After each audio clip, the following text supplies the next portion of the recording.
Carlos Nelson with Cascade Media Group, and today we have our third district councilwoman Melissa Robinson. How are you doing, Ms. Robinson?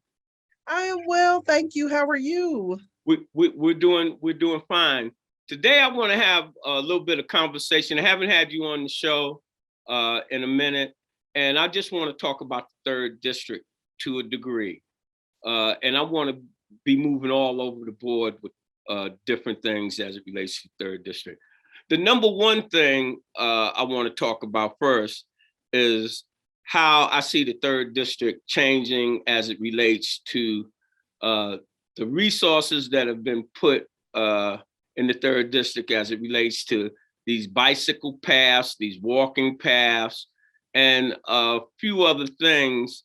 And from my perspective as a Black person living in the third district, it looks like the third district is being set up for the majority community, per se gentrification. And once upon a time, that stuff used to take years and years, but as even in communications, everything is rapid now. You have the idea, and as a city council person, you know, now y'all have ideas and things, and bam, bam, bam, y'all put them, make them come to fruition. But it seems like a lot of things are coming to fruition in the third district that really has nothing to do with our community to one extent or another. I don't see too many Black people using walking paths or bicycle paths. And I think it's straining the parking. It's just changing the whole complexion of our community. So without any further ado, I wish you would speak on that first. Absolutely. So before Christmas, it was actually October, you know, we're going through the budgeting cycle, community improvements are being made, and really wanting to focus on pedestrians. We know that the majority of third district residents don't have access to a car. In many of our more impoverished areas, we have like 19-20% of the people that have access to a vehicle. So what do? We depend upon public transportation. How do you get to the bus stop? You have to walk on the sidewalk. And how do our babies get to school? They have to walk on the sidewalk. So there's two main issues that I've been trying to work on for a while as a third district council member. One is the trash and the debris in the middle of the sidewalk. You get a physical ill effect when you have to walk past, see piles and piles of trash in your community, driving past piles and piles of trash in your community. And so I said, guess what? Let's just do this. Let's say a mile within every school district, every school building, let's just do automatic bulky item pickup. The third district has we had double the amount of appointments for bulky item pickup, but we wasn't using them. So I said, okay, well, those unused appointments, why don't we just automatically create a map around our schools, pick up the items so our babies don't have to walk in the street when they're trying to get to school. And then the other piece is how they're doing the GEO bonds that we all voted on. They did the backlog first. Let me break this down as to why that's an issue for our community. So you call 311 and you ask for a sidewalk to be redone. Well, before this GEO bond was passed, the improvement to the sidewalk was attached to your property tax. So if you did not agree to add this additional assessment, then oftentimes you wouldn't pick up the phone and ask for a sidewalk to be done in front of your house. In addition to, a lot of our families and residents have absentee landlords that live in California, and they're not going to be calling the city to improve that property so that they can pay for it. They won't even fix up the house. I want to interrupt you. And so, but let me just finish. You hit that absentee landlord. Absentee landlord. So the backlog situation for me doesn't work because a lot of our residents weren't calling to get a new sidewalk, and we didn't look at it from an equitable approach. So you mean to tell me you're going to put a bike lane in the community and you can't fix the sidewalk? You mean to tell me that you're going to put a bike lane in the community, but you can't pick up the trash? These are priorities for the third district. And so I fought to say, we're going to listen to the neighborhoods. And it's unfortunate our neighborhoods leaders were really, it's just so unfortunate that they were put in such a bad light. These are many African American women who are taking, that spent years, their blood, sweat, tears, working to make sure that their neighborhoods was being pulled together. And then you're gonna come say that their views, the neighborhood association, does not matter. Does not count. Does not count, does not matter. We shouldn't be listening to them. So yeah, I fought that fight and we were able to be somewhat victorious in making sure that before these things are improvements are made, that we do have to talk to the neighborhood first. All right. Well, I want to go back. I'm the cutoff king. I want to go back to the absentee landlords, because we're at on 63rd at location 1, and having some conversation with the people that sold the building and what have you, and then everybody has to move. I wanted to ask you, because you have the resources and probably know, how prevalent, let our community know, is these absentee landlords in our district, the 3rd district. And I know you can't speak, well, you can speak for the 5th district, but as it relates to statistics, because the statistics are the statistics, and that's for Kansas City in general, because from what I've seen, we have a whole lot of absentee landlords and a whole lot of out-of-town investment that has been going on over the last decade or more, and now is in full motion to secure properties in the 3rd and the 5th district. Yeah, you hit the nail on the head. I don't know what more I can add, but to help people connect the dots with that. So one of the things is we reformed Chapter 10, which is basically how liquor stores are established in the city and those codes. And right now, you as an absentee landlord, you can sign off. You don't even have to live in the neighborhood, but because you own the property, you can sign off for these establishments, these liquor establishments. We're trying to get away from liquor stores in the 3rd district where they're serving single serve beverages. Right. Here I go with the cutoff king again, because I've talked to you about connectivity and about the medium that we work in, and the importance of having our community plugged in to the network that is solely looking at how things affect their community. So from what you said to me, if we're woke, we understand that big business runs everything in this world. And so where we live in these neighborhoods, if we have absentee landlords, and which you have pointed out, they don't have to sign off, or they might sign off because they don't live here.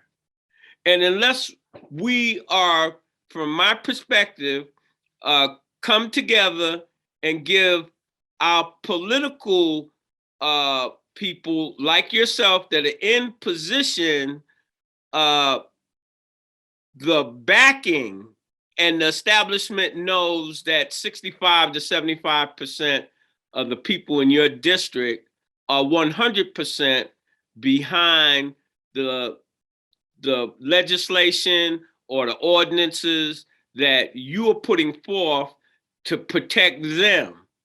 Yeah, and that is so critical, Mr. Nelson, that we have to have a united front on these things.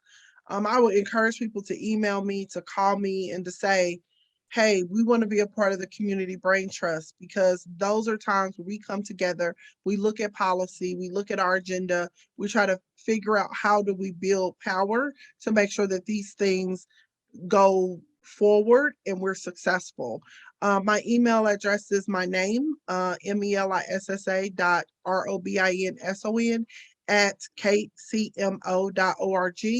And my telephone number is 816-513-6513, 513-6513. And so when we're talking about Chapter 10, we have more reforms to do as it relates to how liquor establishments are coming into our community. And so we would encourage people to be a part of it, because it is all about connecting the dots. And that's, when you talk about 18th and Vine, it's That's like where I we're wanted to thinking go about next right now. things that are happening right now. And you're like, oh, no, this sounds like a great Talk idea. about I'm interrupting, King. Go and give a perspective on 18th and Vine. Not, I want you to give two perspectives. Mm-hmm. You sat on the school district on the board, and so you know that district from an educational standpoint. And you the third district, not at large, third district councilwoman. So you've been around. You look at these budgets. You look at other people's districts and their budgets and what have you.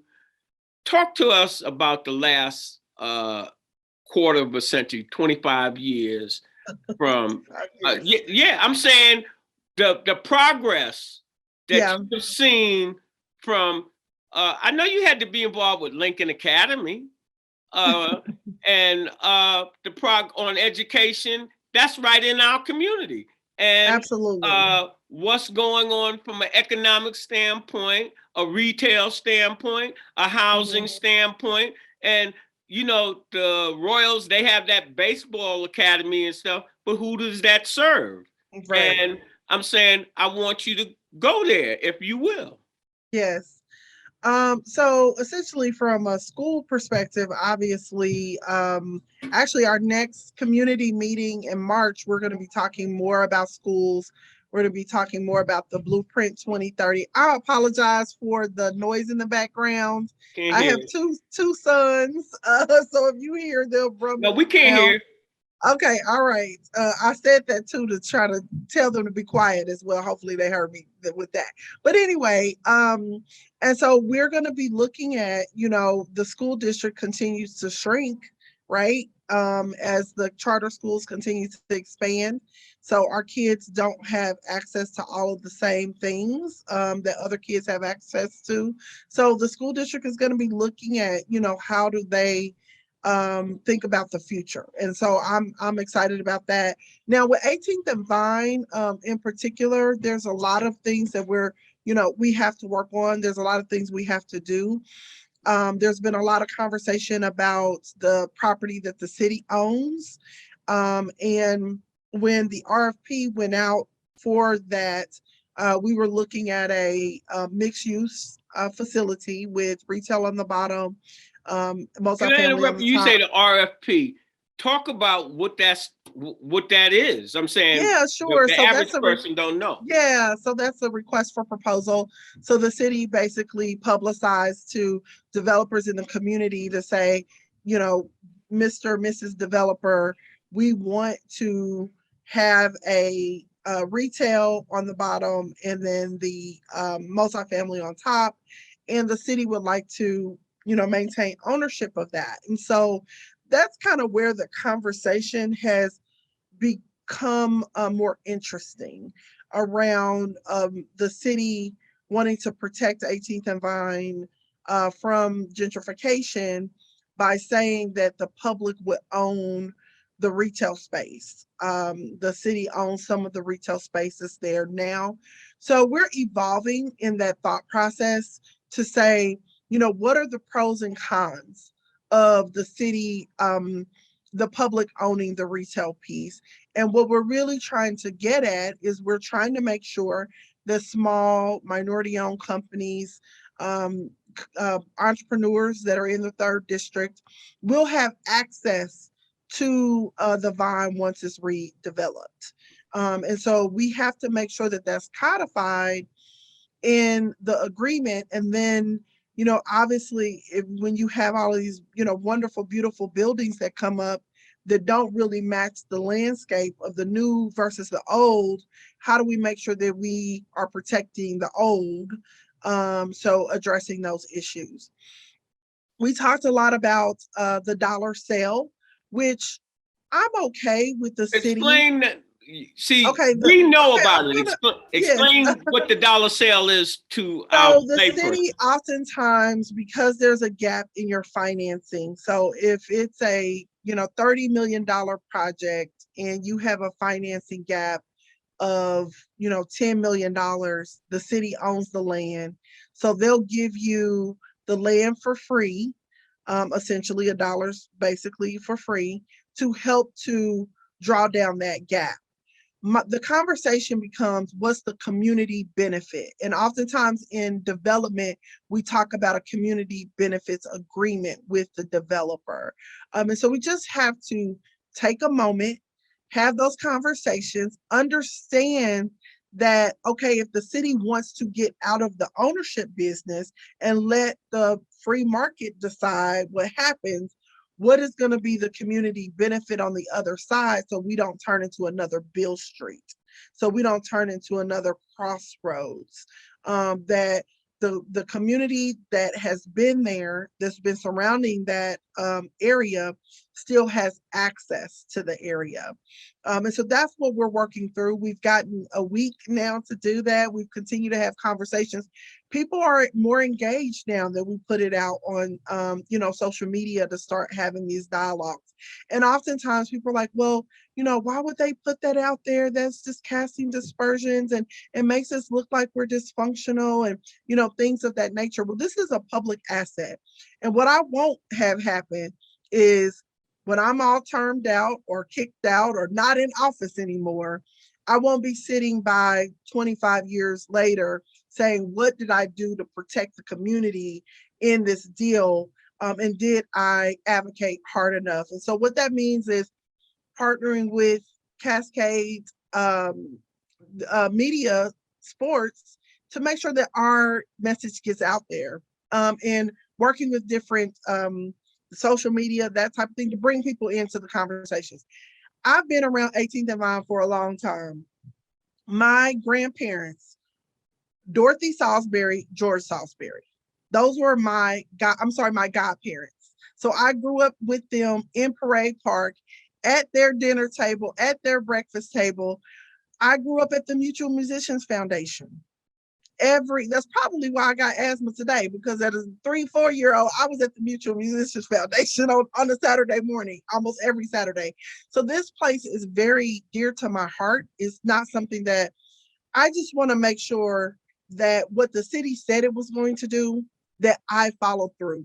I didn't write the RFP that said that the city would maintain ownership. I didn't do that. That was done before I got here.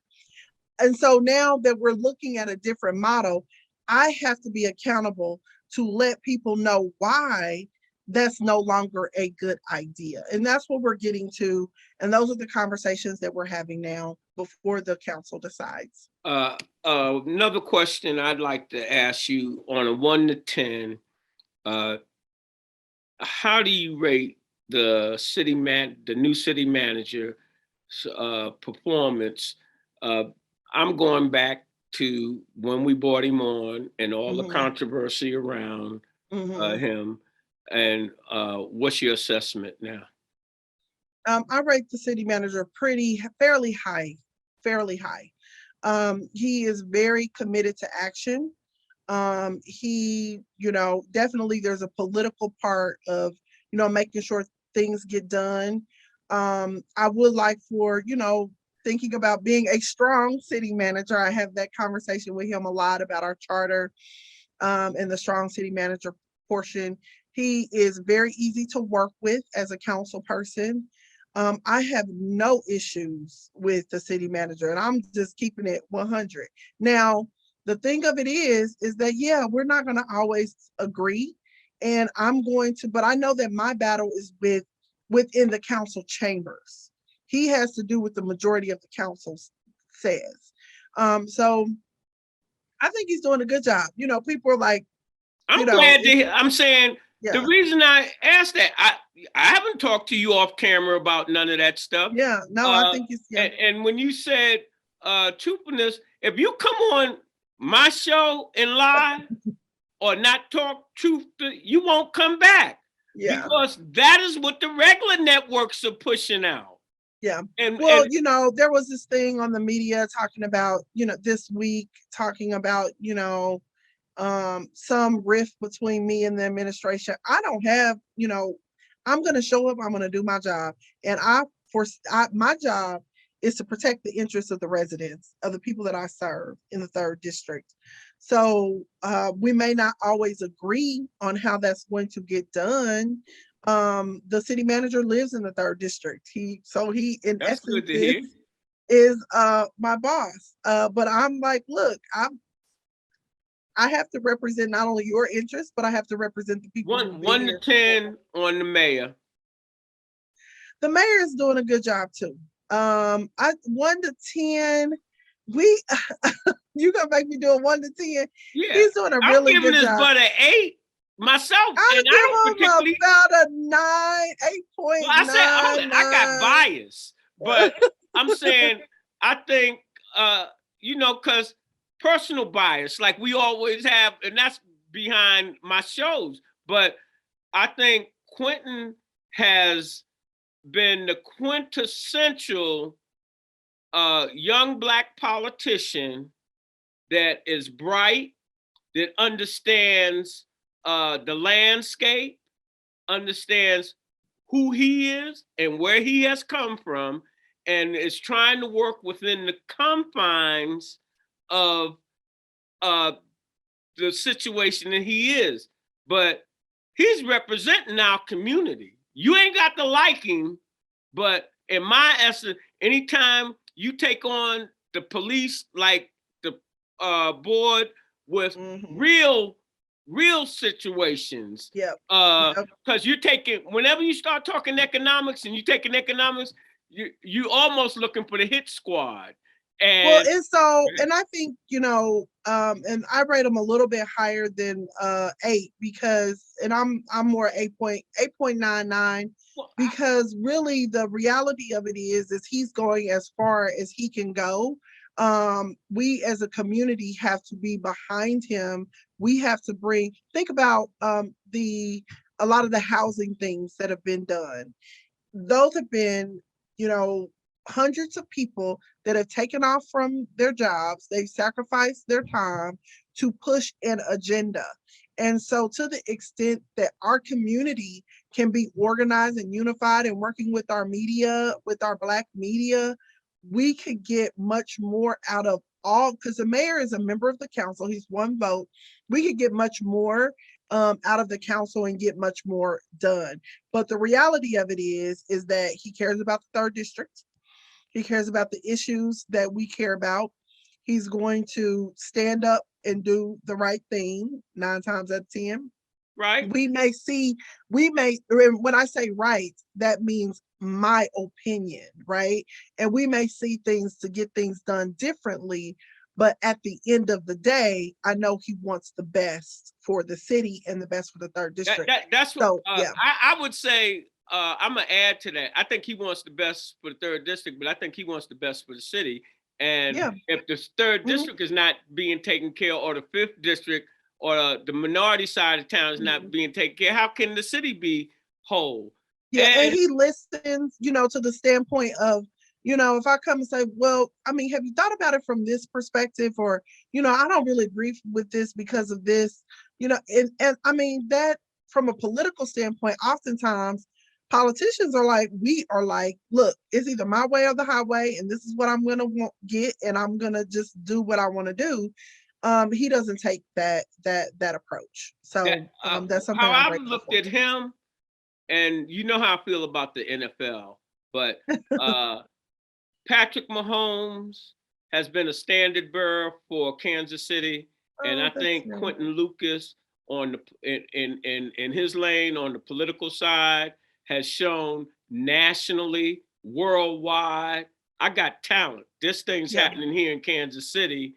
And I think that the big wigs in DC, they recognize it. I Well, really think about what he did for redistricting, like how he led see, the I didn't know charge. that. I'm just going on over. Yeah, What did he do? Talk about that.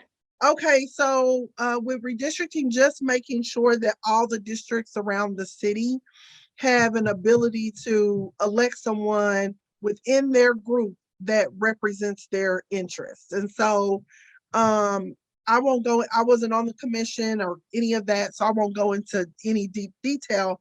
But I will say for a fact, it was a really big fight that he took on to change the map, so that, again, Fair, this right. Well, yeah, so I mean, I can go on and on. He's took over the our KC Nova program. Is called something else. They changed the name.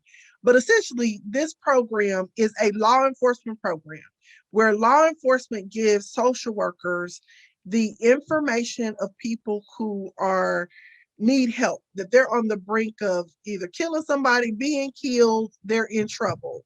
And they give this to the social workers. The social workers go out into the community and help to provide resources. This is a program that was started by the former mayor, Sly James, but it's supposed to be nestled within a law enforcement agency.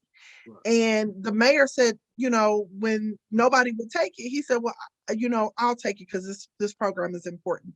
He sued the gun manufacturer. Nobody's done that, as it relates to the proliferation of guns on the street. So yes, he is brilliant. He's smart.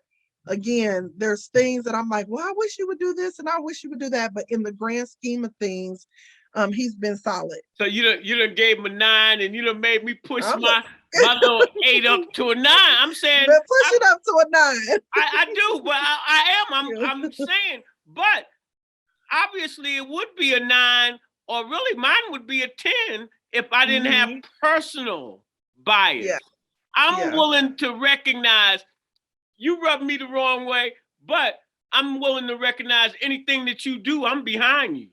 Yeah, and we're gonna give them some room to grow. I don't want them to think, but no, but yeah, my whole thing is but at the end of the day, and I apologize, is that at the end of the day, I support him wholeheartedly. I want him to be successful, and if there's anything that I can do to help him to be successful, that makes our city successful. I want to be in that number. And it is what it is. Now, this week there was a lot of hubbub because we didn't agree about 18th and Vine. And I'm like, okay, now I want us to be on the same page, but at the same time, at the end of the day, I'm not going to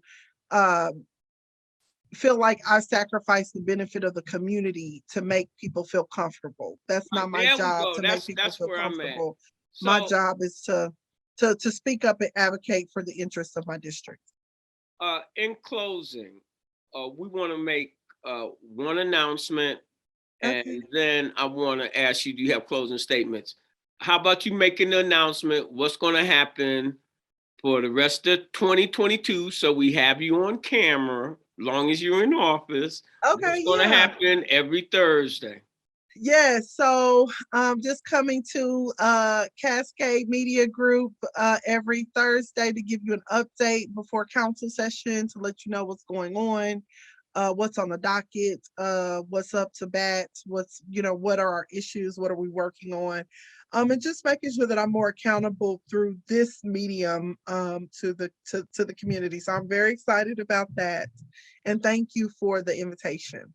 All right. Now, on closing, what would you like to say to our community overall?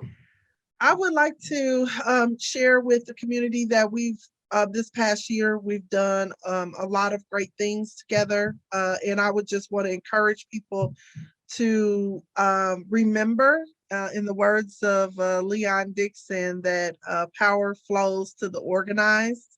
And so it's so important for us to be organized around our issues if we want to get things done. I simply play a position on a larger team. And we all have to be on that team. Some of us you need to be doing research on the things that matter. Some of us need to be doing outreach on the things that matter.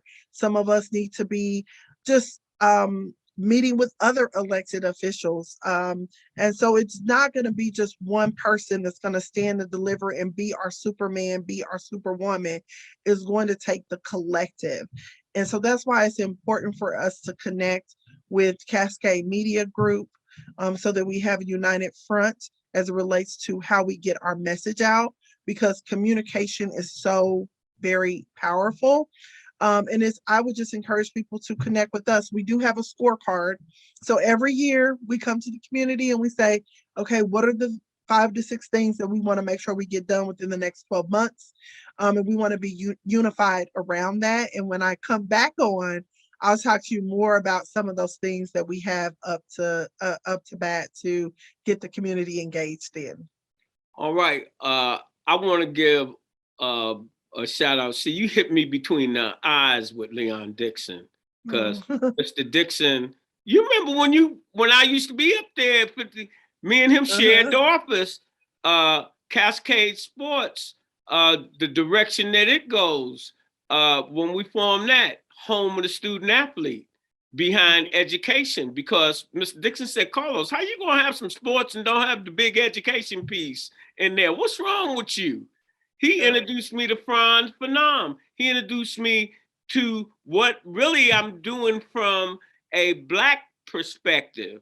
And now I want to pay props, because I know he was a mentor to you to a degree, but one of your real mentors, Mr. Alvin Brooks, I want to pay props to him and have you close out with something nice to say about.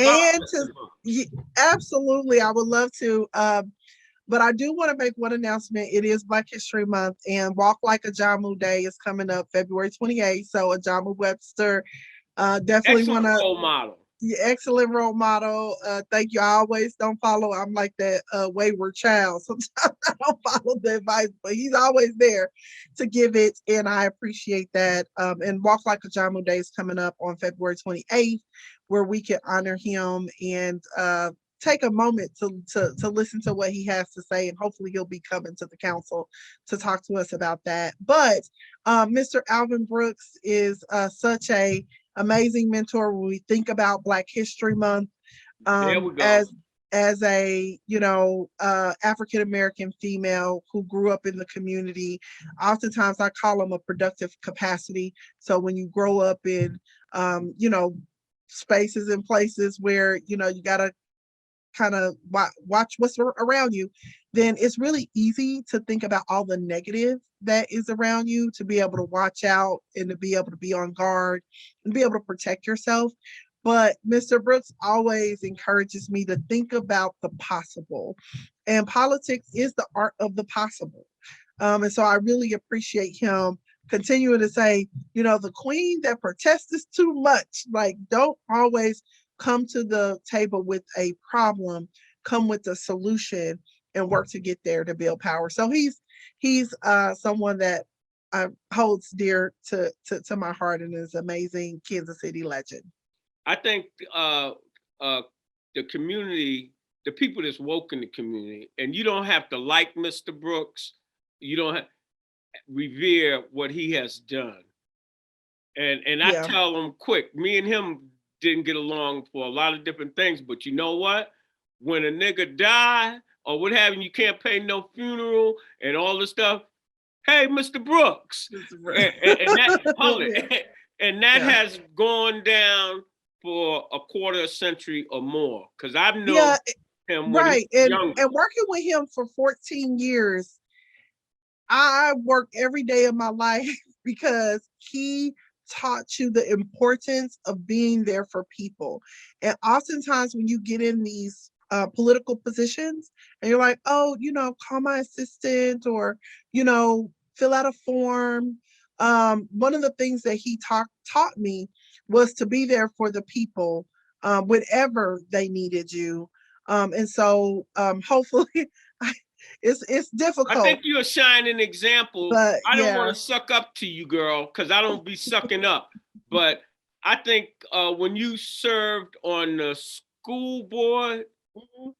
you represented the community 100%. You have to deal with what you're dealing with, and this political position you in is so damn tricky, and having to defend and deal with issues that are affecting a community that don't have no resources, don't have no respect, and what have you. And you have to be on the same panels and the same situation with people that have all the resources. Mhm. And you have to be able to hold your head up high and say, we need this, and we need it because you're getting it, and I want it for my community. Exactly. And you That's at haven't the end of the day. hesitated in either one of those positions. You haven't stuttered. Yeah. I think they know your position, and I think the more that we can get what our people that are on the front lines are doing to the bottom three-fourths of our community, we can Mhm. start coming together Yeah. and implementing strategies that you, as a politician representing us, uh, we can get behind, that is going to actually change a law. And I pointed out to the money that was going out to the police. Nobody's saying defund the police. We're Right. saying use some of that money to create programs that will help stop some of the crime. Right. Because by and by, we're just saying, okay, if we give more money to the police, then we're gonna have less homicide. So it's like we're like, there's so much homicide. Let's just give them money and just hope it goes away. But I mean, You people see, who that's a actually national debate now that the real thinkers are saying, y'all have had your way for 100 years, the last 25 years. There's got to be a new way of policing our community and getting the buy-in from the community. Because the yeah. buy-in from the community, they'll tell you who's doing what's going on if you real. Right, right. And we do our we need to make sure our rank and file in terms of people are they're not left bare.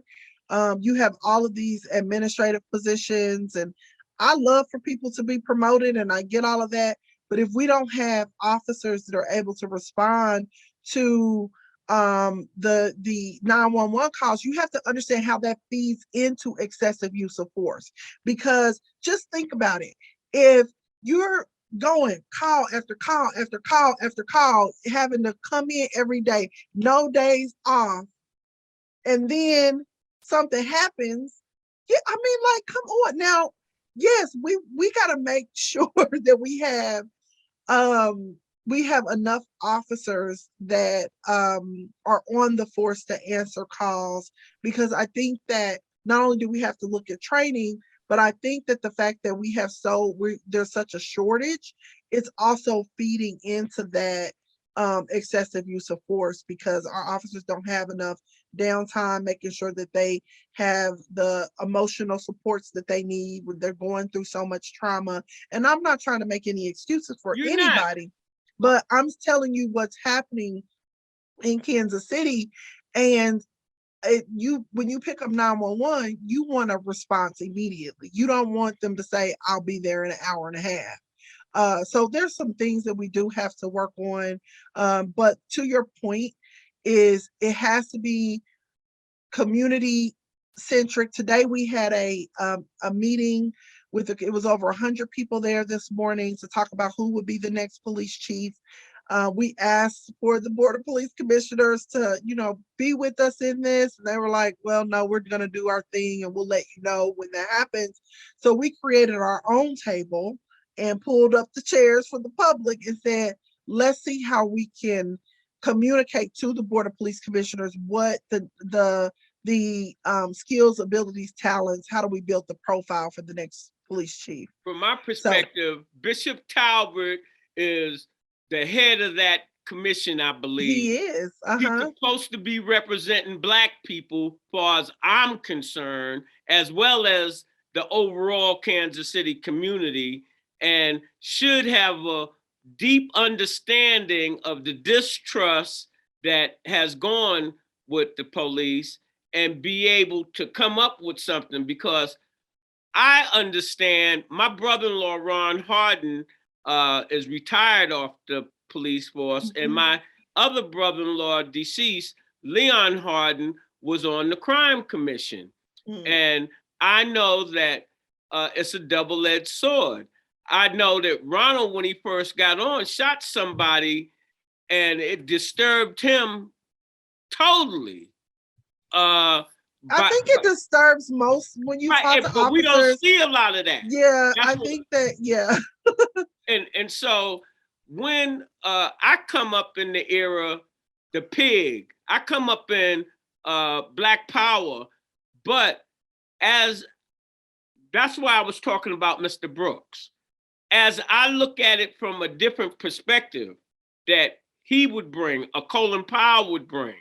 If there's no Black officers, it's going to keep going. You don't want to be. So can we talk about this? Can we talk about this real quick? The thin blue line, because I got this.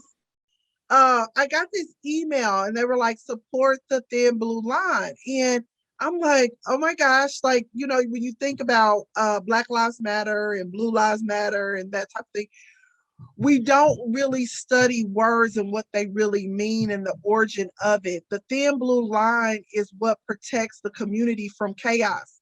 I don't want to live in a community where I can't call the police if something happens.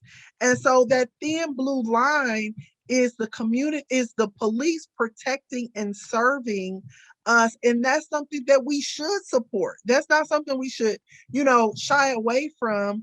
And our police officers are heroes in our community. Our firefighters are heroes and sheroes in our community. And that's the type of relationship that we want with the police. But we can't be expected to ignore the excessive use of force. I have a 14-year-old kid, a son who might be joyriding with a friend. I don't expect for him to be drugged across the parking lot and made to crawl like a dog and his teeth burst out. He's 14 years old. So there are issues. We're not saying that we don't support the police, that we don't revere them and look up to them and honor their occupation. All we're saying is we need to make sure that people who are unarmed can make it home. And we want to make sure that officers make it home too. Well, me personally, I go back to our network. When the police and the prosecutor's office do not spend dollars and cents with Black media like us to come on, to talk about these issues, to have someone that is regularly saying, hey, you can do this, and then follow through, we come together. Yeah. I know in New York, I come from an era where the policemen walk the beat. They might catch you doing something wrong, and they know you, they might crack your head, and then by the time you get home, they ain't took you downtown. They have called your mother or your father because community they in the community. They know you. Right. Community policing, and that's something that we should be able to do now. But all of our officers are answering call after call. They don't have time to make relationships with the community, and that's really damaging. We're gonna have that conversation, because I really think, me personally, and they come with all of this advocacy. If you policing in Kansas City, you should live in Kansas City. And how I'm saying all of these solutions are real simple. And then if you're really recruiting Black officers, you're gonna get enough Black officers that come from these different neighborhoods, and that's where they should be stationed. Because they know the people in those neighborhoods. Yeah. And so you can't have that conversation. The other thing we need to talk about too, I guess we need to talk about rehabilitation. About some of the subjects you are going to be bringing up on your Yeah, we'll end it for now, but there's a lot of issues as it relates to rehabilitation in our community, the issues with drugs that's going on, and no encouragement to get people to, it used to be you could go to Judge Wimes' court if you his drug court, and he would make sure you got some treatment. We still have the drug court, but we're not, prosecuting a lot of those low level drug cases if they don't have a Judge violent Wines got my nexus. son out of the joint. So Yeah, I don't have, yeah, I'm saying that when you don't have people in positions that know, that's America. yeah, you My got to friend have that. Gilbert So, Dowdy. so you Got have to him. have the prosecutor on, and for her to talk about. She has a new policy around prosecuting low level drug cases. She's no longer doing that because if they don't have the nexus of violence to them, one of the outcomes that they're seeing is that there's more African Americans that are being arrested and prosecuted. So she wants to change that. I just want to make sure that we're not addressing issues of drug houses in our community, shutting those down, and then making sure people have the right type of punitive encouragement to get clean. Because if there's no threat of detention, then that might be my motivator to go through some rehabilitation. So So you have clean to my have her act up. on, huh? What I'd like to do before I close, I want to give a big shout out to my boy Tommy Simmons. The brother's the diehard soldier, I and love Tommy. Yeah, he's I awesome. think if more of us had that attitude, you do me wrong, I'm a bark and I'm a nag you until it get right. And Tommy, he has hounded that police chief and some other people in the department, and he's produced the evidence, and his hard work is all about what's happening right now. As far Yeah, as I'm concerned. he's about hounding me about 18 to mine right now, but I'll let him slide on that. That's okay.